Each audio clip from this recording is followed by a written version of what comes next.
राज्य उत्तराखंड में आईएएस आनंदवर्धन उत्तराखंड के नए मुख्य सचिव बन गए हैं। वो 31 मार्च को वर्तमान मुख्य सचिव राधा रतूड़ी के रिटायरमेंट के बाद उत्तराखंड के मुख्य सचिव का पदभार संभालेंगे।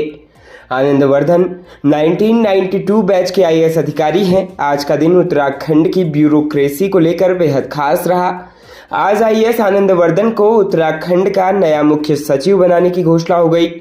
लंबे समय से नए मुख्य सचिव को लेकर कयासबाजी पर भी इसके साथ ही विराम लग गया।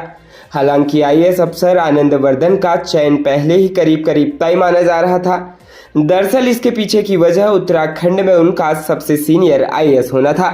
उत्तराखंड की वर्तमान मुख्य सचिव राधा रतूड़ी का सेवा विस्तार 31 मार्च को खत्म हो रहा है। इस तरह सरकार ने उनके रिटायरमेंट से 4 दिन पहले ही नए मुख्य सचिव की घोषणा कर दी है। 31 मार्च को राधा रतूड़ी के रिटायरमेंट के साथ ही आनंदवर्धन 1 अप्रैल से उत्तराखंड की ब्यूरोक्रेसी के सबसे बड़े बॉस बन जाएंगे। आनंदवर्धन उत्तराखंड में आईएएस कैडर के सबसे सीनियर अधिकारी हैं। अभी वो शासन में अपर मुख्य सचिव की जिम्मेदारी संभाल रहे हैं। खास बात यह है कि राज्य में इस समय केवल एक एसीएस स्तर का अधिकारी मौजूद है। ऐसे में सरकार के पास भी मुख्य सचिव पद पर किसी दूसरे नाम के तौर पर विकल्प नहीं था।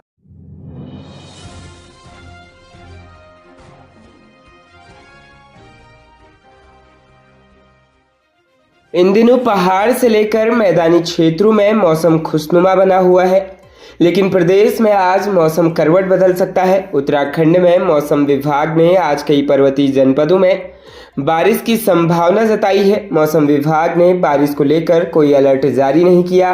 वहीं बारिश खेती किसानी के लिए अच्छा साबित हो सकती है।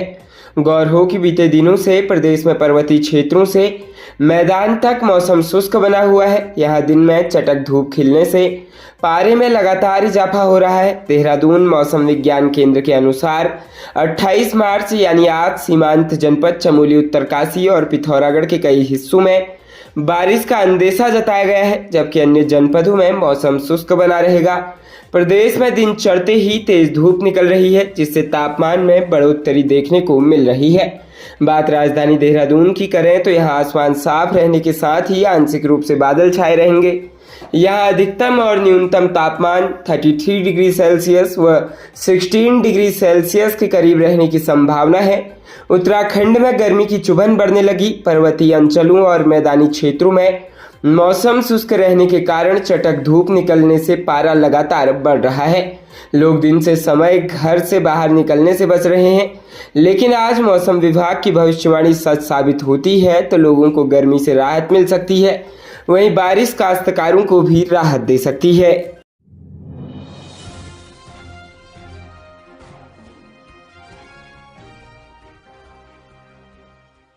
जनपद पिथौरागढ़ से मुरादाबाद जा रही स्कॉर्पियो कार पुलभट्टा थाना क्षेत्र के शंकर फार्म के पास अनियंत्रित होकर नहर में जा गिरी। हादसे में एक महिला की मौत हो गई, जबकि एक महिला समेत 5 लोग गंभीर रूप से घायल हो गए। किच्छा अस्पताल में प्राथमिक उपचार के बाद 4 घायलों को हायर सेंटर रेफर कर दिया गया। मृतका अपने भाई की मौत के बाद मायके जा रही थी। पुलिस ने शव को कब्जे में लेते हुए पोस्टमार्टम के लिए भेज दिया है। प्रदेश में सड़क हादसे थमने का नाम नहीं ले रहे हैं। आए दिन सड़क हादसे में लोग अपनी जान गंवा रहे हैं। पुलभट्टा थाना क्षेत्र नेशनल हाईवे 74 में एक अनियंत्रित स्कॉर्पियो नहर में जा गिरी। हादसे में कार सवार महिला की मौत हो गई, जबकि 5 लोग गंभीर रूप से घायल हो गए। सूचना पर पहुंची पुलिस ने राहगीरों की मदद से घायलों को किच्छा सामुदायिक केंद्र ले जाया गया, जहां पर 4 घायलों को हायर सेंटर रेफर किया गया। बताया जा रहा है कि स्कॉर्पियो पिथौरागढ़ से मुरादाबाद जा रही थी। पुलिस के मुताबिक सुबह करीब 9:45 बजे सूचना मिली कि पुलभट्टा थाना क्षेत्र के शंकर फार्म के पास एक अनियंत्रित स्कॉर्पियो नहर में गिर गई। सूचना पर तत्काल मौके पर थाना पुलिस पहुंची और कार में बैठे 6 लोगों को स्थानीय लोगों की मदद से बाहर निकालकर किच्छा अस्पताल ले जाया गया, जहां पर डॉक्टरों ने बबीता नाम की महिला को मृत घोषित कर दिया। पुलिस के मुताबिक बबीता पति और अन्य लोगों के साथ अपने मायके मुरादाबाद जा रही थी। हाल ही में मृतका के भाई का देहांत हुआ था। पुलिस ने घटना की जानकारी परिजनों को दे दी है। साथ ही मृतका के शव को कब्जे में लेते हुए पोस्टमार्टम के लिए भेज दिया है।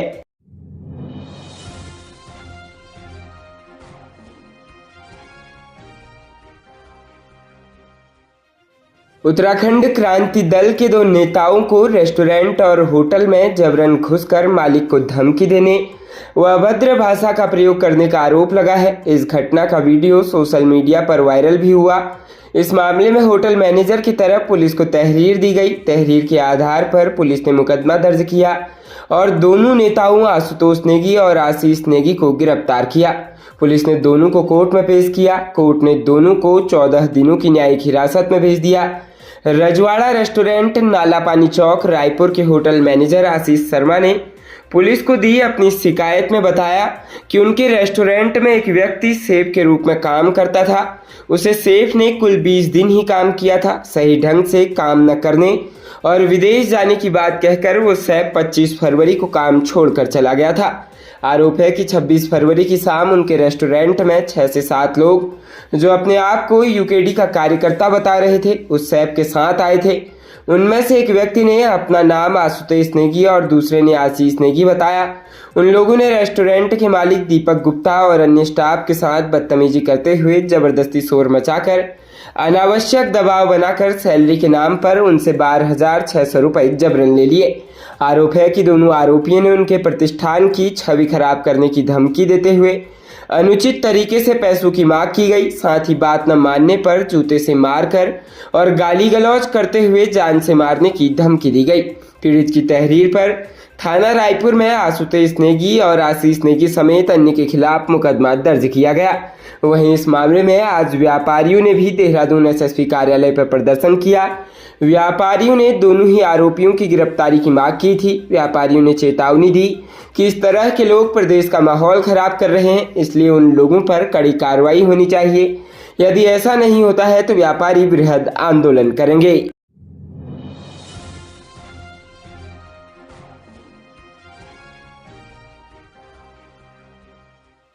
राज्य उत्तराखंड के मुख्यमंत्री पुष्कर सिंह धामी ने कहा कि 1 महीने से कैबिनेट विस्तार व बदलाव की चर्चा हो रही है। धन सिंह भी यही हैं और मैं भी यही हूँ। शुभ मुहूर्त आ जाएगा और आपको पता लग जाएगा। मुख्यमंत्री बृहस्पतिवार को दून मेडिकल कॉलेज सभागार में एक कार्यक्रम के दौरान मीडिया कर्मियों से बातचीत कर रहे थे। नई दिल्ली प्रवास से लौटने के बाद मुख्यमंत्री जब कार्यक्रम से फारिग हुए तो मीडिया कर्मियों ने कैबिनेट में फेरबदल को लेकर उनसे प्रश्न किया। इस पर सीएम ने कहा, आप लोग पिछले कई दिनों से इस पर बात कर रहे हैं, हो जाएगा परिवर्तन। मैं स्पष्ट कर दूं कि हमारा मीडिया व लोकतंत्र का महत्वपूर्ण चौथा स्तंभ है। मैं आप सभी से अपेक्षा करता हूं कि राज्य में जिन चीज़ों का सिर पैर नहीं होता है उन पर चर्चाएं नहीं करनी चाहिए। पत्रकारिता और मीडिया की प्रामाणिकता बनी रहनी चाहिए। कभी ये परिवर्तन वो परिवर्तन, आप लोग 1 महीने से इसे चला रहे हैं। 1 महीने से स्थिति जस की तस है। आखिर प्रामाणिकता किसकी खराब हो रही है? धन सिंह भी यही है और मैं भी यही हूँ। शुभ मुहूर्त आ जाएगा और आपको पता लग जाएगा। पूर्व कैबिनेट मंत्री प्रेमचंद्र अग्रवाल के त्यागपत्र के बाद प्रदेश मंत्रिमंडल में फेरबदल की अटकलें तेज हो गई थी। इस बीच मुख्यमंत्री जब दिल्ली गए इसे कैबिनेट विस्तार से जोड़कर देखा गया। सोशल मीडिया पर इससे जुड़ी खबरें भी खूब प्रसारित हुई, लेकिन मुख्यमंत्री ने इन सभी चर्चाओं पर यह कहकर विराम लगा दिया कि 1 महीने में कोई बदलाव नहीं हुआ है।